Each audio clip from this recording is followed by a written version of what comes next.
또 주님 안에서 평안하셨죠? 네, 여러분들이 이제 점점 말씀 묵상이 깊어져 가고 있으리라 기대하고 또 예, 정말 응원합니다, 여러분. 네, 우리 오늘 말씀에 이제 들어가겠는데요.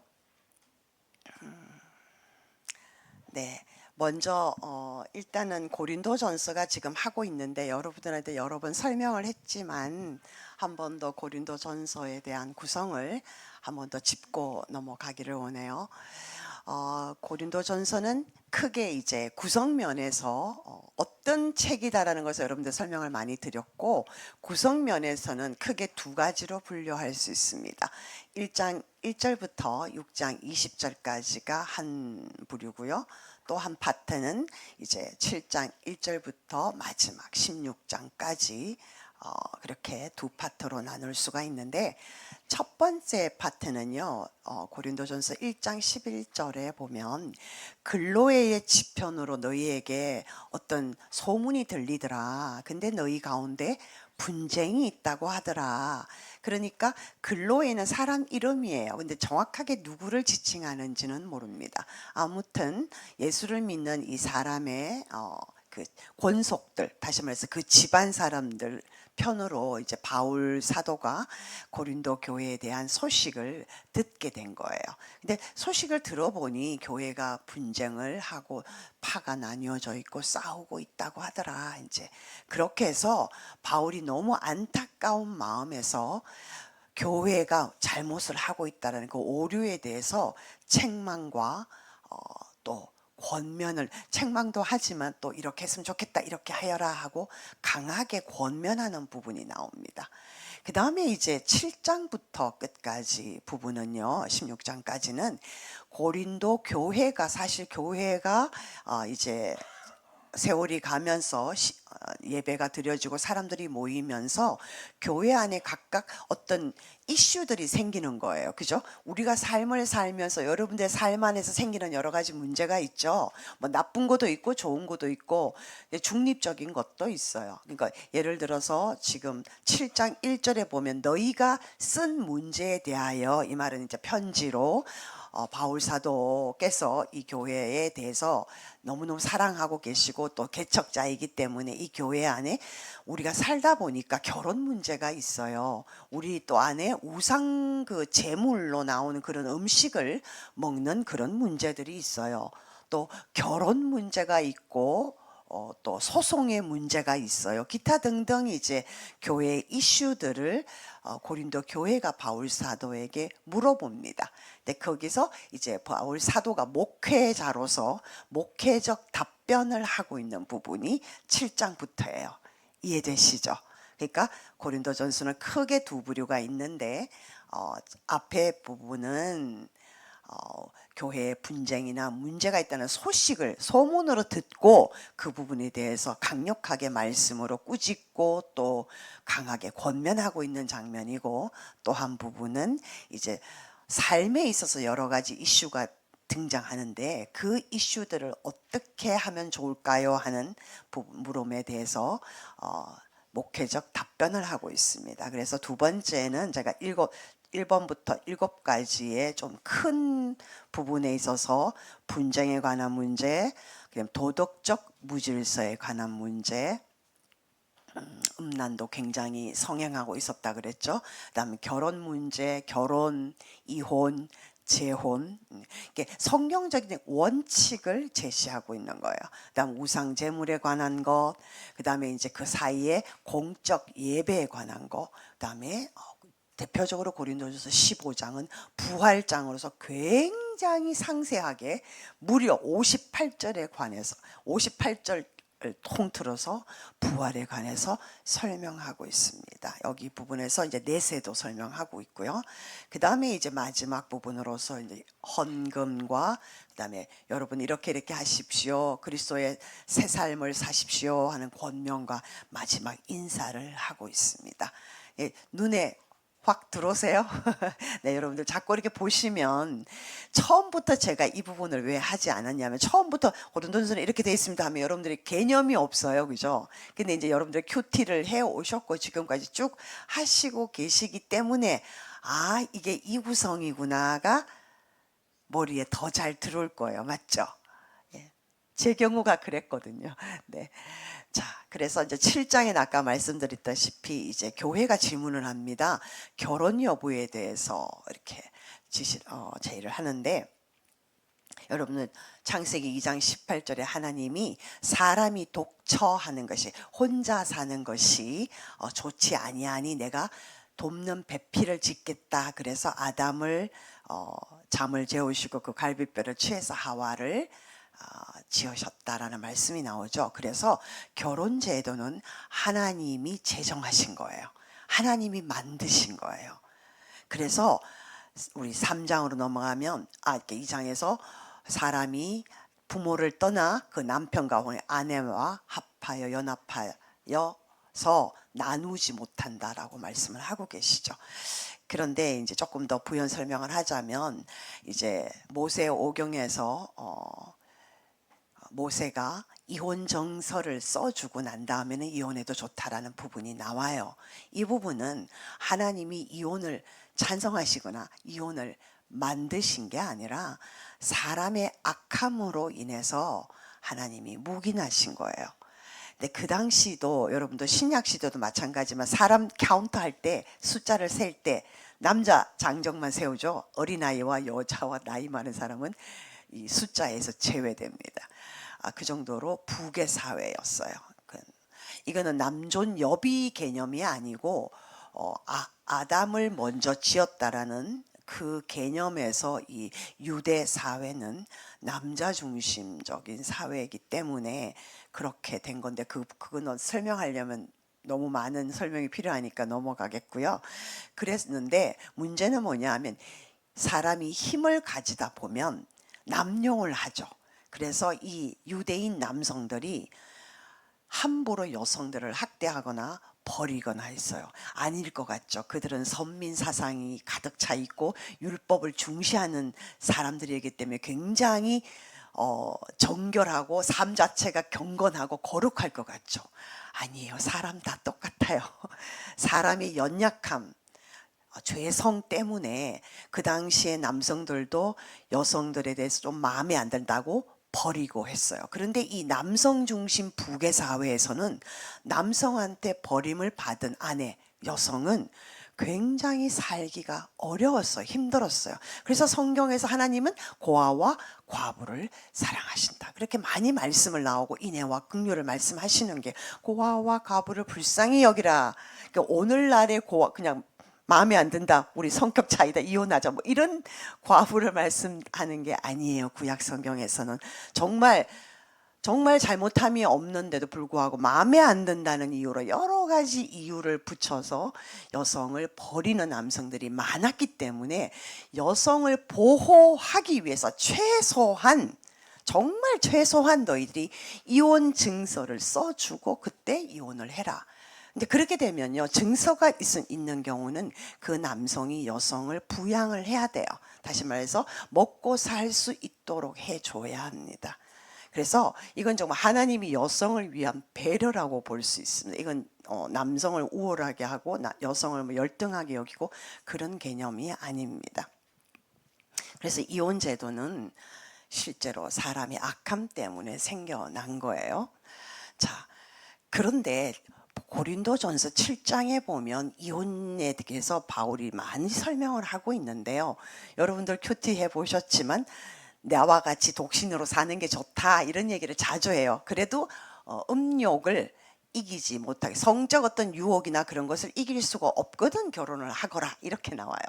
근데 그거는 결혼하는 하나님 말씀에 그러면 창세기 2장 18절 말씀에 정면으로 배치된 게 아니냐 그런 개념이 아니고요. 그때 당시는 예수님이 이제 누가복음 마지막에 보면은 하늘로 올려가시면서 너희들이 본 대로 내가 다시 온다라고 했죠.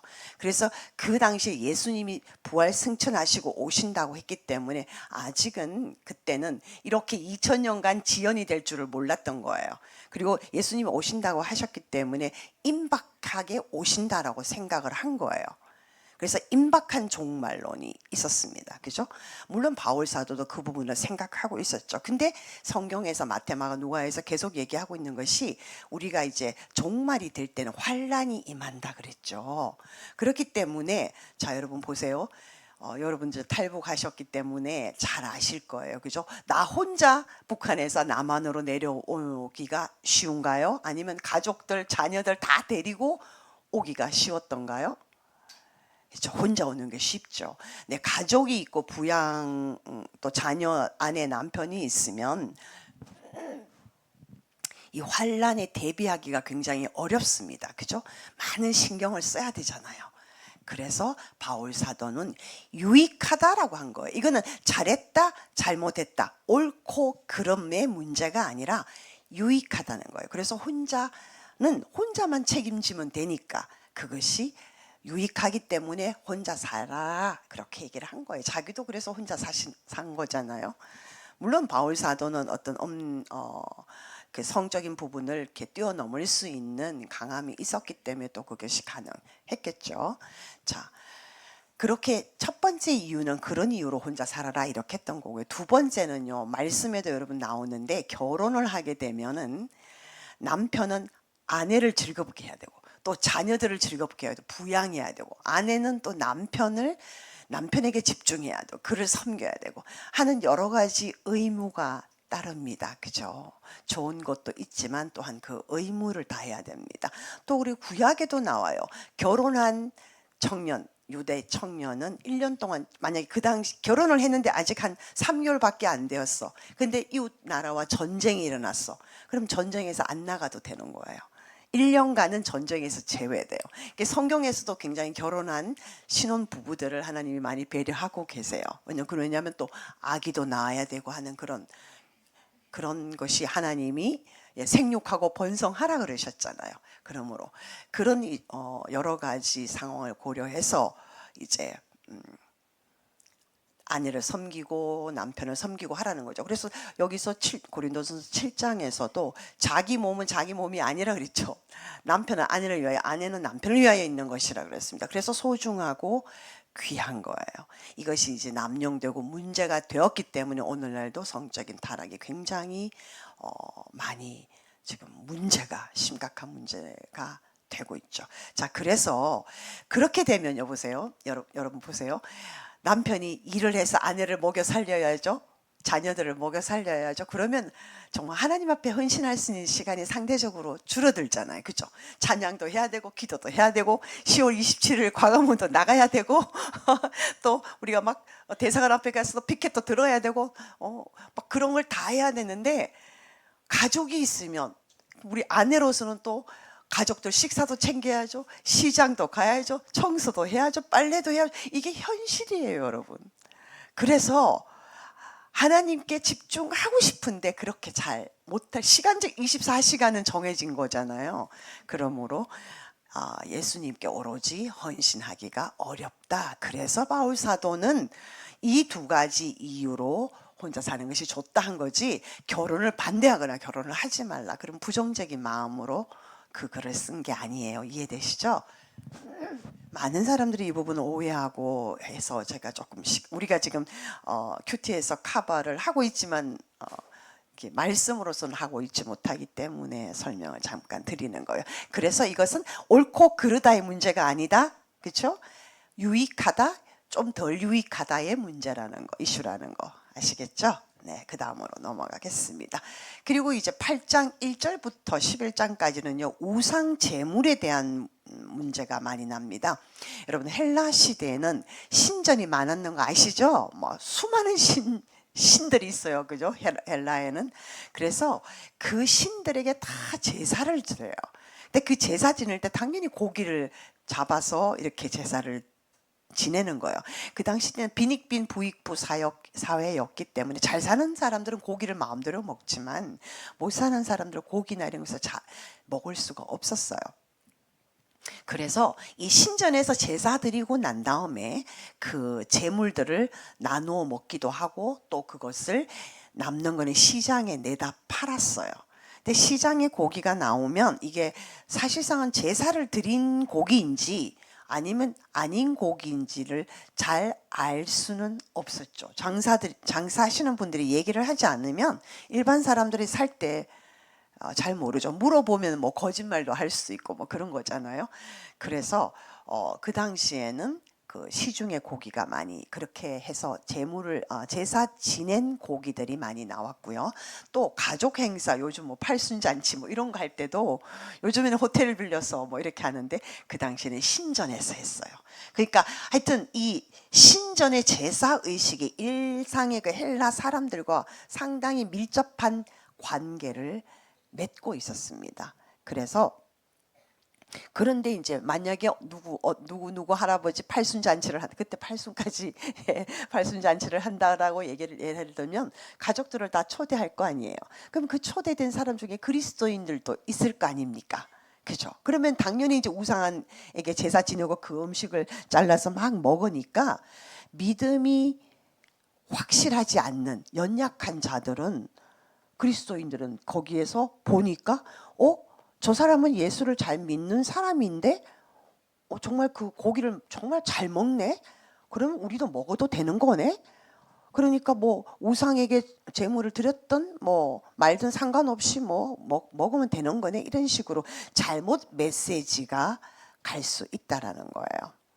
그래서 바울 사도가 이제 9장부터는 나도 사도이다. 그런데 사도가 결혼할 권리도 있고 게바처럼 아내를 데리고 다니면서, 게바는 베드로죠. 베드로는 결혼했어요. 아내를 데리고 다닐 수도 있고, 또 하나는 바울 사도가 자비량 선교를 했습니다. 물론 교회가 선교 헌금도 하고 돕기도 했지만은 기본적으로는 사례비를 받지 않고 선교를 했어요. 바울 사도는 그렇게 자비랑 선교라고 하죠. 본인이 천막 만들어서 팔고 이렇게 하면서 경제적으로 스스로 자립하고 있었습니다. 그렇기 때문에 나도 사도이기 때문에 사례비를 받을 권리가 있다 이런 거예요. 그러면서 이제 신명기 말씀을 곡식 떠는 소의 입에 망을 씌우지 말라라는 신명기 말씀을 인용해서 본인의 말을 뒷받침하고 있는데요. 곡식 떠는 소의 입에 망을 씌우지 말라. 여러분들 이게 무슨 소린가 이렇게 하셨을 때 그때 당시 헬라의 약간 그러니까 속담 같은 거예요. 그게 뭐냐면 여러분 어릴 때 기억나시나요? 그 곡식을 타작할 때 널빤지를 크게 그 팔레스타인 지역에는 그렇게 했어요. 우리나라에도 그렇게 하는 걸 제가 봤는데 널빤지에 크게 해놓고 그 구멍을 뚫어놓고 거기 이렇게 나락 그죠? 볕단을 딱 쭉 늘어놓고 거기에 소가 이렇게 지나가게 하는 거예요. 그러면 이제 수레를 끌고 가는데 그 수레 밑에 아주 이렇게 뭐랄까 뾰족한 것들이 박혀 있어서 이 곡식을 떠는 거예요. 무거운 게 지나가면서 곡식이 떨려 나오는 거거든요. 그러면 이제 곡식 알이 떨어져 나올 거 아니에요. 그러면 소가 지나가면서 그 곡식을 먹을 수도 있잖아요. 그걸 허용하라는 거예요. 쉽게 말해서 소는 일한 대가를 먹을 자격이 있다 이 말이에요. 근데 거기에 망을 입에 이렇게 딱 망을 씌워 놓으면 어떡해요? 먹고 싶어도 못 먹잖아요. 그러니까 소는 실컷 일하고 아무것도 못 먹게 되는 거예요. 이건 되게 잔인하죠. 그래서 신명기 하나님은 일하는 소의 입에 망을 씌우지 마라. 그래서 곡식 떨거든 그걸 먹게 하라라는 거예요.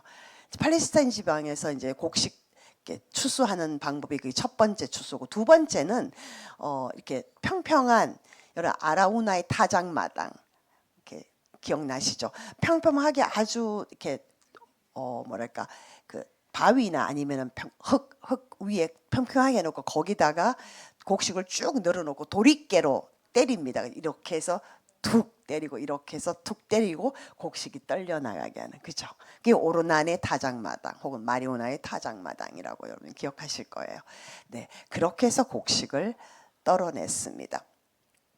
아무튼 그렇게 이제 그 말이 뭐냐 하면은 바울 사도도 사도로서 복음 전하고 교회를 세우고 성도들을 살피고 섬기고 했기 때문에 당연히 사례비를 받을 권리가 있다라는 거예요. 그렇지만은 바울 사도는 나는 나의 권리와 사도로서의 자유 이런 것들을 스스로 다 제한시켰다, 반납했다라고 말씀하고 계세요. 그 이유는 뭐냐면은 다른 사람들을 섬기기 위해서 그랬다라는 거예요. 자, 그래서 이 우상 제물에서 왜 이 말씀이 나오냐면은 우상 제물을 믿음이 좋은 사람은, 그죠? 우리 고린도전서 10장에 보면은 모든 것을 감사함으로 받으면 버릴 것이 없다. 모든 것은 하나님이 주신 거기 때문에 감사함으로 받으면 버릴 것이 없다라는 거예요. 그러므로 우상 제물, 뭐 제사를 드렸든 말든 그냥 그 고기는 고기예요, 그냥. 그렇기 때문에 내가 믿음으로 이거 하나님 감사합니다, 잘 먹겠습니다 하고 먹으면 되는 거예요. 아무 문제 없어요.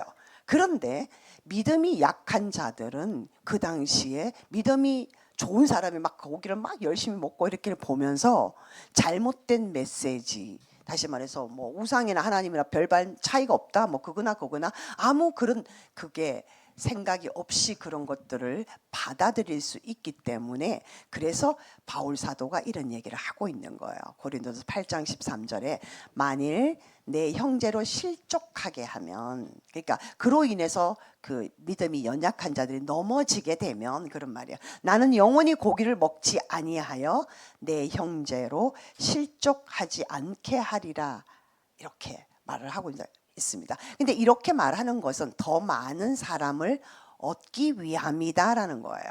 그러니까 바울 사도는 뭐냐 하면은 그들이 연약하면 나도 연약한 사람처럼 똑같이 해서 그 사람들과 내가 함께 이렇게 커뮤니케이션을 할 수 있도록 하겠다라는 얘기예요. 그러니까 성도들이 자유가 있어요. 바울 사도도 자유가 있었어요. 우리는 이제 매이지 않는 사람이잖아요.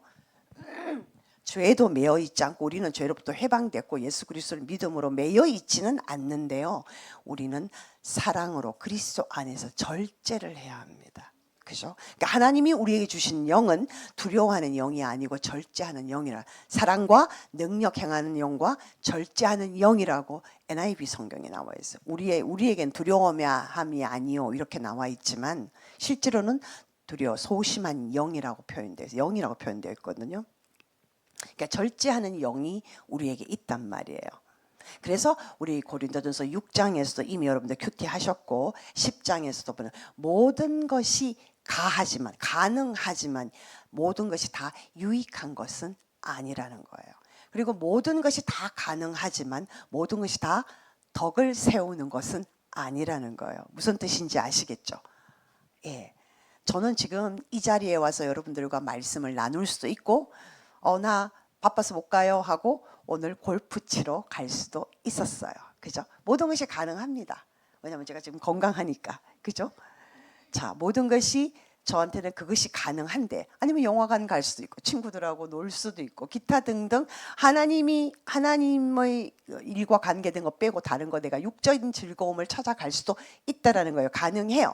그러나 그것이 유익한가 아닌가는 생각해 봐야 되는 거죠. 여러분들도 마찬가지예요. 자유가 있어요. 그런데 그 자유가 여러분들이 할 수 있는 가능한 그것이 유익합니까? 여러분들 아닙니까? 그거를 생각하는, 죄다 아니다 이 개념은 벌써 우리는 넘어서 있어요. 유익한가? 그리스도인들이 어떤 행동을 결정할 때 이것이 유익한 것인가? 이것이 형제들로 하여금 실족하게 하는 것인가?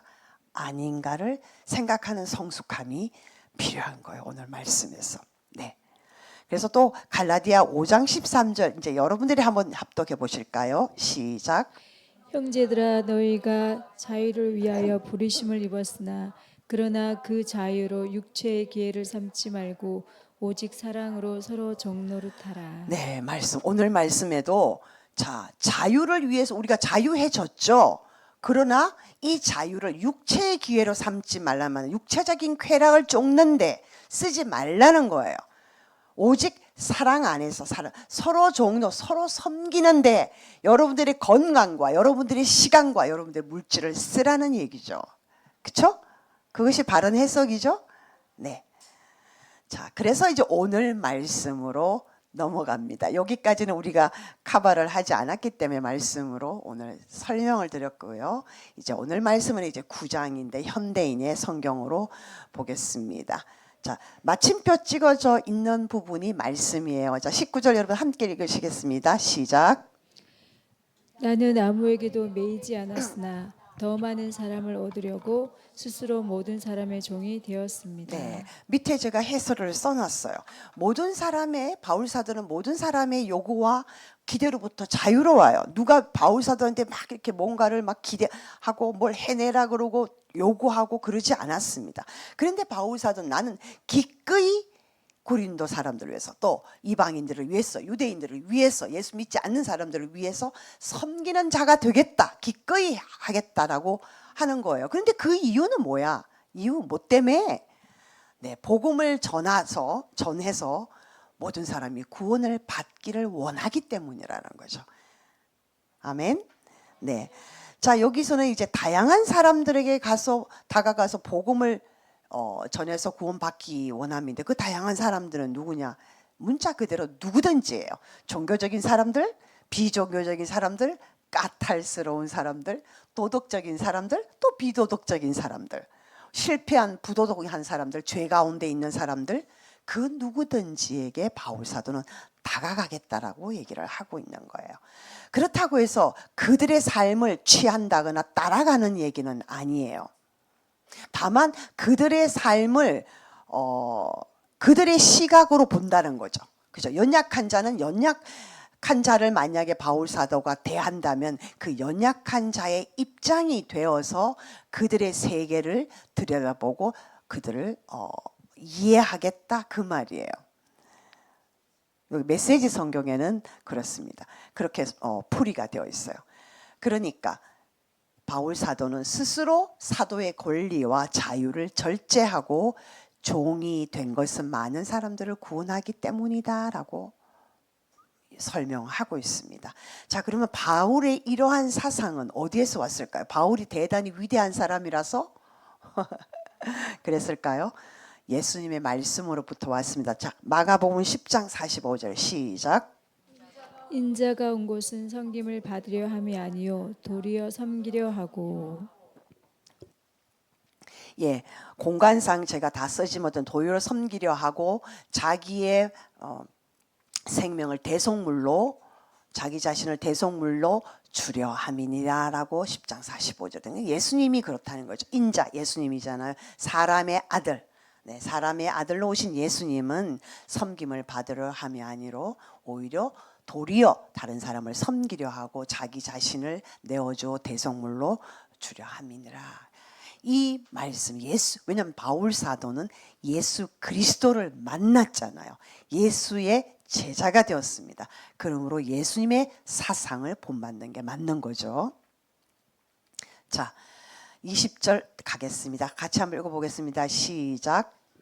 유대인에게 내가 유대인처럼 된 것은 유대인들을 얻기 위해서이며 율법 아래 있는 사람들에게는 내가 율법 아래 있지 않으면서도 그들처럼 된 것은 율법 아래 있는 사람들을 얻기 위해서입니다. 지금 20절은 유대인에 관했습니다. 내가 유대인처럼 된 것은 유대인에게 복음을 전해서 그들을 이해하고 그들을 구원시키기 위해서이다라는 거예요. 그 말씀이 로마서 9장에 잘 나타나 있습니다. 9장 3절 읽겠습니다. 시작. 나의 고류의 신척을 위하여 내 자신이 저주를 받아 그리스도에게서 끊어질지라도 원하는 바로다. 네, 바울 사도는 이처럼 본인 그 나라 유다의 구원을 원했습니다. 고륙 친척이라면 민족이라는 거죠. 민족을 위하여 내 자신이 저주를 받아 그리스도와에게서 끊어질지라도 원하는 바다라는 거죠. 딱 생각해 보면 우리 출애굽기 32장에 금송아지 사건이 있었을 때 모세가 기도했던 거죠. 하나님이 이 백성을 쓸어버리겠다고 하시니까 하나님 내가 생명책에서 내 이름이 제하여지더라도 이들을 살려달라고 해도 모세의 중보기도와 동일한 맥락입니다. 제가 적어놓지는 않았지만 네, 이 정도로 동족을 생각했습니다. 그렇다면 우리 남한 더구나 북한에서 오신 여러분들은 동족을 생각하는 마음이 바울 사도의 마음처럼 될까요? 네. 근데 바울은 어떤 사람이었냐 하면은 베냐민 지파에 소속되었고, 베냐민 지파고요. 유대인 중에 유대인, 쉽게 말하면 뼛속까지 유대인이라는 얘기예요. 가말리엘이라는 그 선생님은요, 바리새인으로서 바리새인 대학파예요. 학자예요. 최고로 권위 있는 학자예요. 이 학자는 많은 시시한 사람을 제자로 받아주지도 않아. 아주 몇 명의 소수 정예 부대를 받아서 교육을 시키는 그런 아주 바리새인 그 성경에 능통한 자인데, 이 가마리엘 선생님 문화에서 수학했어요. 그래서 자기는 바리새인 중에 바리새인이라고 얘기를 하고 있습니다. 이런 사람이 바울 사도예요. 그런데 이 바울 사도는 자기의 권리를, 자기의 그 유대인으로서 누리는 것들 있잖아요. 기득권, 쉽게 말해서 그것을 예수 그리스도를 만남으로 말미암아 다 포기했어요. 아무튼 이 20절에는 유대인들에게는 내가 유대인 노릇을 했다, 이런 의미예요. 한마디로 말하면, 쉽게 말하면, 자, 유대인 노릇 했다라고 했는데, 그러면 우리가 딱 기억나는 게, 우리 사도행전 이거 분명히 말씀으로 했습니다, 그죠?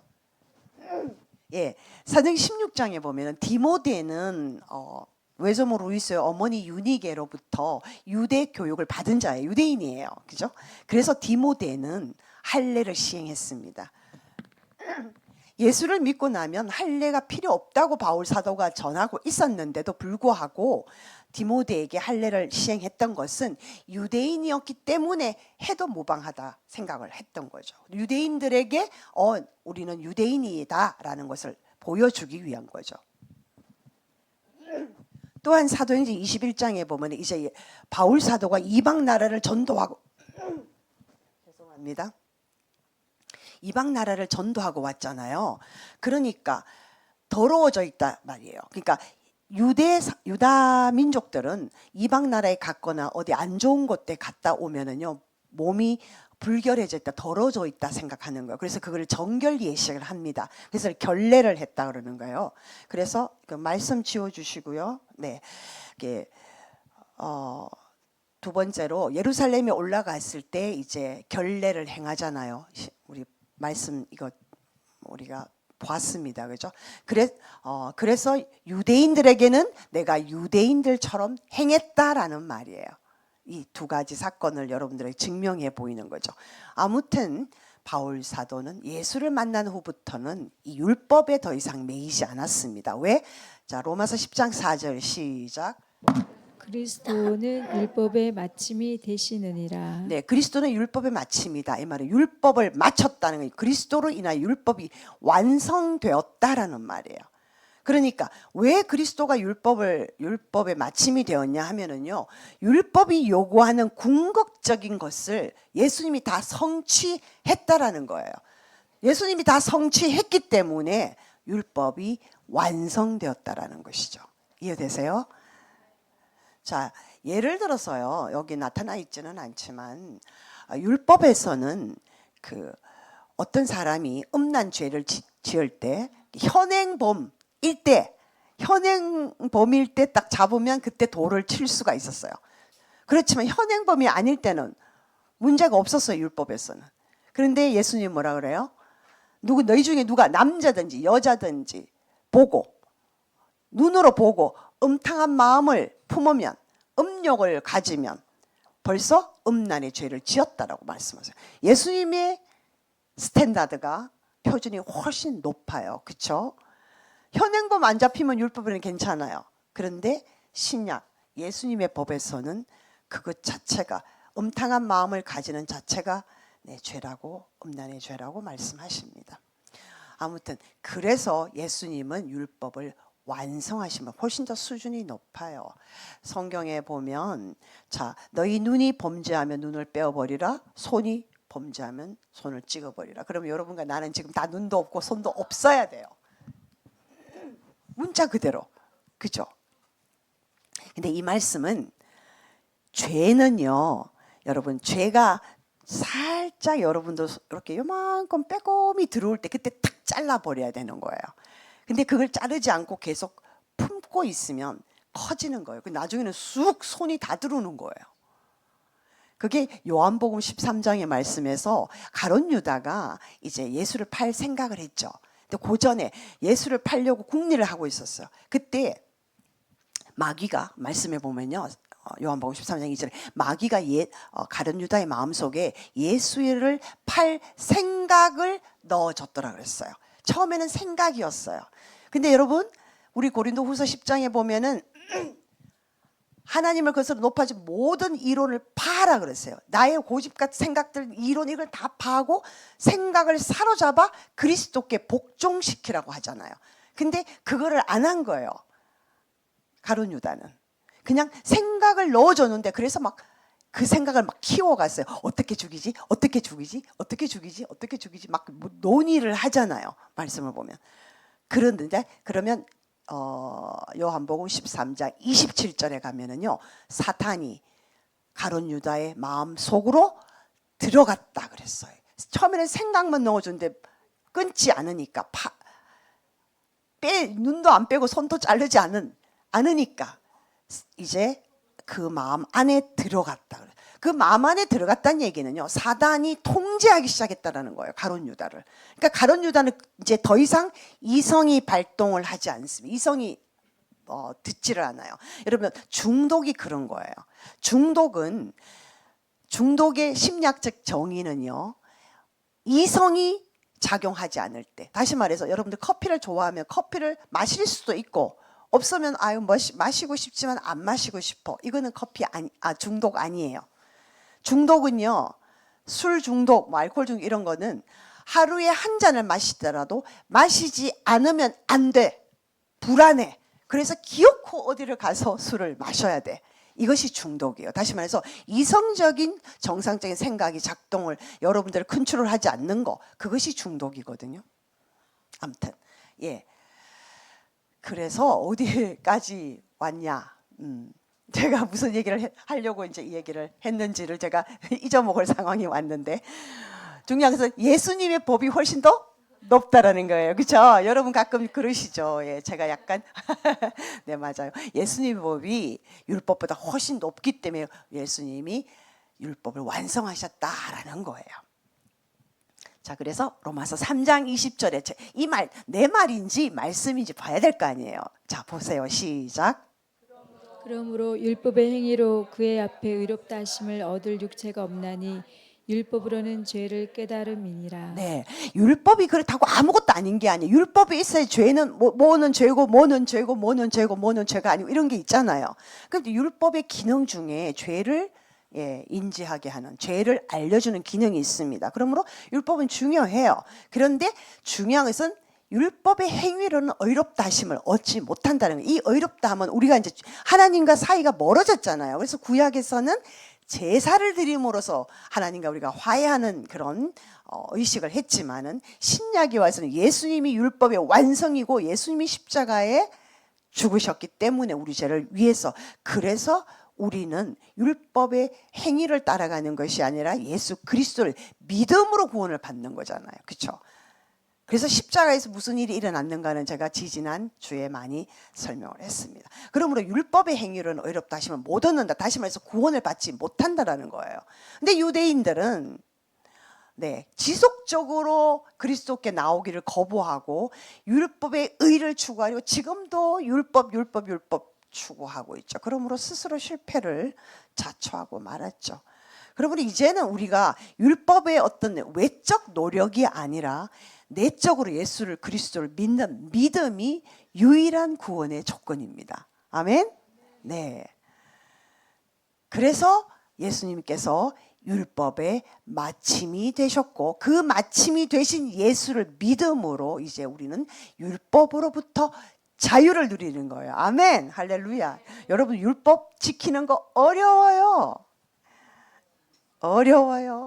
주일날 그때는 이제 안식일이죠. 안식일 일하러 가면 안 된다 그러니까 유대인들은 이스라엘 가면은 엘리베이터가 2개가 있는데 하나는 일반 이방인들을 위한 엘리베이터는 그냥 우리가 누르고 마음대로 갈 수 있는 거. 근데 유대인들은 율법을 지키는 유대인들은 1층에서 탔어요. 2층에 문이 저절로 열려.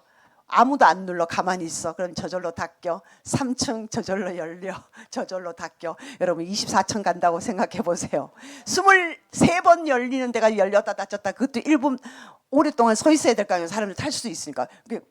다치는 걸 막 붙잡을 수는 없으니까 그게 일이니까.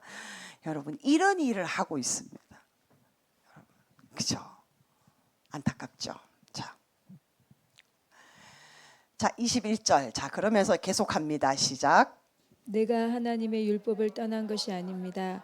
그리스도의 법 아래 있으면서도 내가 율법 없는 이방인들에게 율법 없는 사람과 같이 된 것은 율법 없는 이방인들을 얻기 위해서입니다. 네, 자 율법이 문제가 된, 율법이 잘못됐다는 거 절대 아니에요. 근데 율법주의, 그게 문제인 거예요. 주의가 돼버리면 그 자체가 그냥 목적이 되어버리잖아요. 율법은 죄의 기능을 죄가 무엇인지를 알게 해주고 또 우리로 하여금 죄이기 때문에 성화의 길을 가도록 아주 율법의 기능이 좋은 기능이 있습니다. 그럼에도 불구하고요, 율법주의가 되면 마음은 하나도 없고 그냥 그 율법만 목적이 돼. 율법 지키는 것이 목적이 되는 거예요. 그러니까 엘리베이터도 이랬다 저랬다 하고 있는 거죠. 예. 자, 그래서 이 예수님은 그러면 율법을 무시한 게 아니라 완성시켰다는 말은 율법이 사랑의 법으로, 그리스도의 법, 사랑의 법으로 완성이 됐다, 승화됐다라는 거예요. 그죠? 그러니까 예수님께서도 그 여전히 하나님의 은혜와 그리고 말씀의 절대적인 순종이라는 관점에서는요, 율법의 정신을 그대로 계승하신 거예요. 이해되시죠? 율법을 없앴고 필요 없다가 절대 아니에요. 아시겠죠? 다만 우리가 율법을 지켜서 구원을 얻는 게 아니다, 의를 얻는 게 아니다라고 말씀하시는 거예요. 22절 시작. 또 믿음이 약한 사람들에게는 내가 믿음이 약한 사람처럼 되어 그들을 얻으려고 하였습니다. 이와 같이 내가 모든 사람들에게 그들과 같이 사람이 된 것은 어떻게 해서든지 다만 몇 사람이라도 구원하기 위해서였습니다. 네, 현대인의 성경은 잘 번역이 되어 있어서 여러분 이해하시죠? 제가 똑같은 맥락이기 때문에 또다시 설명은 하지 않겠어서 시간 관계상 넘어가고요. 23절 시작. 내가 기쁜 소식 복음을 위해 이 모든 일을 하는 것은 그 축복에 함께 참여하기 위한 것입니다. 네, 기쁜 소식 복음을 이렇게 위해서 이 일을 하는 것은 나 역시도 그 복음으로 오는 영생, 기쁨, 행복, 뭐 기타 주님을 믿음으로써 누릴 수 있는 모든 것, 그것을 나도 참여한다. 나도 전하는 사람이죠. 나도 그 안에 참여하기를 원한다는 말씀이죠. 24절 시작. 경기장에서 여러 선수들이 다 함께 달리지만 우승자는 하나뿐이라는 것을 모르십니까? 이와 같이 여러분도 우승자가 되도록 힘껏 달리십시오. 네, 설명했지만 고린도 지역에서요, 매 3년마다 이렇게 올림픽 같은 운동 경기가 열려요. 오늘날 말하면 올림픽 경기예요. 이게 이제 4번 열리는데 그 뭐 우리도 뭐 여름 종목하고 겨울 종목, 스키나 이런 거는 우리가 여름에 할 수가 없잖아요. 그래서 달라요. 이제 그 중에 이제 이스트미안 경기라고 있는데 이 경기는 경마, 말 타고 달리기, 그다음에 격투기, 이게 주종이래요. 근데 대단히 인기 있고요. 여기서 이기면 엄청난 명성, 로마 황제도 여기 참여하는 그런 경기라고 해요. 그렇기 때문에 헬라, 고린도 지역 사람들 이게 다 알고 있어. 우리 올림픽 경기 모르는 사람이 있나요? 없잖아요. 하계 올림픽, 동계 올림픽 모르는 사람 없어요.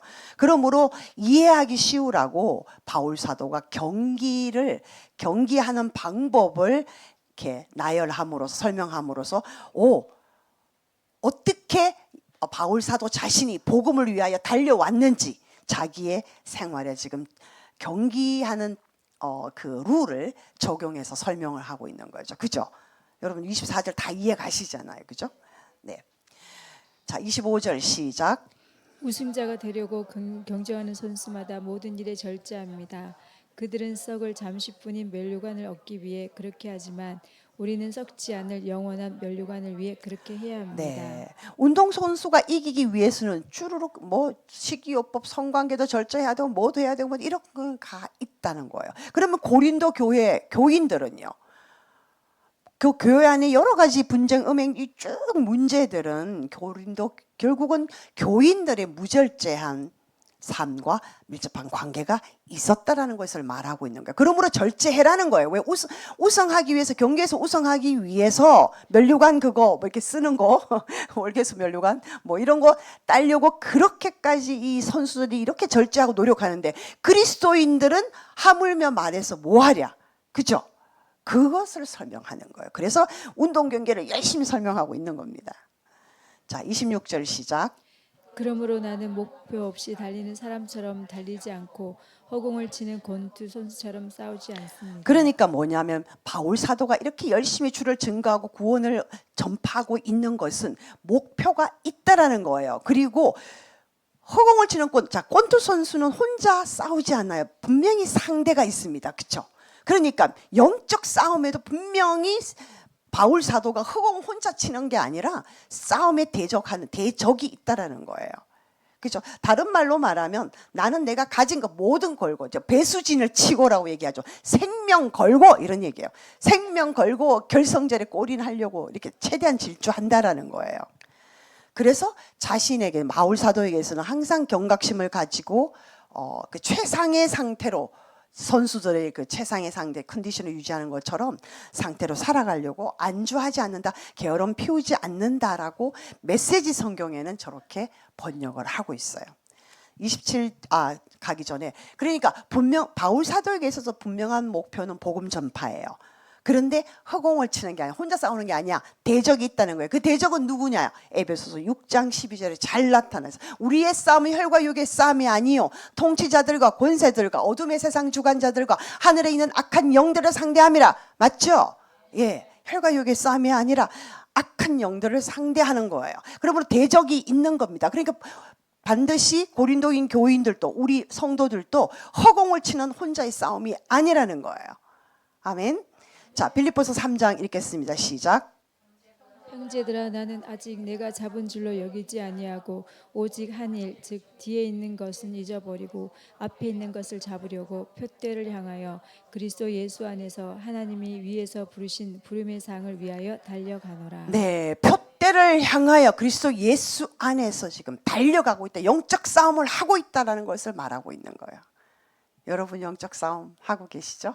네, 치열하게 하셔야 돼요. 혼자 허공치는 게 아니에요. 분명히 상대가 있습니다. 그 말씀하고 계시는 거예요. 27절 시작. 내가 내 몸을 쳐서 복종시키는 것은 내가 남에게 전도한 후에 오히려 나 자신이 버림을 받을까 두렵기 때문입니다. 네, 이 말씀에서 내 몸을 치다라는 헬라어는 히포피아조라는 건데 그게 뭐냐면 이렇게 얼굴 여기 눈과 밑에 여기 있죠. 여기를 권투 선수가 치잖아요. 치는 것처럼 그걸 치는 거예요. 멍이 들다, 예, 얼굴을 때려서 멍이 들다 이런 뜻이에요. 근데 지금 메시지 성경에는요, 다른 사람들에게 복음을 상세히 다 전하고 오히려 나는 낮잠 자다가 걸리고 싶지 않습니다. 재밌게 설명을 해뒀더라고요. 예. 쉽게 말하면 열심히 나는 다른 사람한테는 전했는데 나는 농땡이 피우다가 나는 그리스도 안에 들어가지 못하는, 영생에 들어가지 못하는 그렇게 하고 싶지 않습니다. 그래서 나는 내 몸을 쳐서 복종시키고 있습니다. 이 뜻이에요. 자, 그 말씀은 곧 로마서 6장 13절 시작. 또한 너희 지체를 불의의 묘기로 저에게 내주지 말고 오직 너희 자신을 죽은 자 가운데서 다시 살아난 자 같이 하나님께 드리며 너희 지체를 의의 무기로 하나님께 드리라. 네, 아까 갈라디아 말씀과 비슷하죠. 몸은 여러분들이 지금 가지고 있으니까 내 거다라는 게 아니라는 거예요. 여러분들의 몸은 뭐래요? 고린도전서 6장, 고린도후서 6장, 고린도전서 3장 세 군데서 성령이 거하시는, 네, 성전이라 그랬잖아요. 보면 내게 아닙니다. 그러므로 우리 자신의 지체, 이 지체를 의의 무기로 하나님께 드려라. 그렇기 때문에 나는 내가 게으르지 않기 위해서, 내가 잘못되지 않기 위해서 나는 여러분들에게 열심히 복음을 최선을 다해서 전하지만 내 몸도 내 자신도 쳐서 복종시킨다는 말씀하는 거예요. 아멘. 힘들죠. 어렵죠. 그런데 가치가 있는 일인 거예요. 자, 묵상 관점은 제가 9개 포인트로 적어 놓았습니다. 우리 기도하겠습니다. 하나님 아버지, 바울 사도의 말씀처럼 우리가 우리의 모든 삶에 있어서 자신을 쳐서 그리스도 예수 안에서, 우리가 예수의 말씀 안에서, 하나님의 말씀 안에서 성령님께 복종시키는 우리가 되기를 간절히 소원합니다. 하나님 아버지, 우리를 불쌍히 여기셔서 우리에게 힘을 주셔서 이 일을 감당하게 하여 주시옵소서. 감사드리며 예수님 이름으로 기도합니다. 아멘.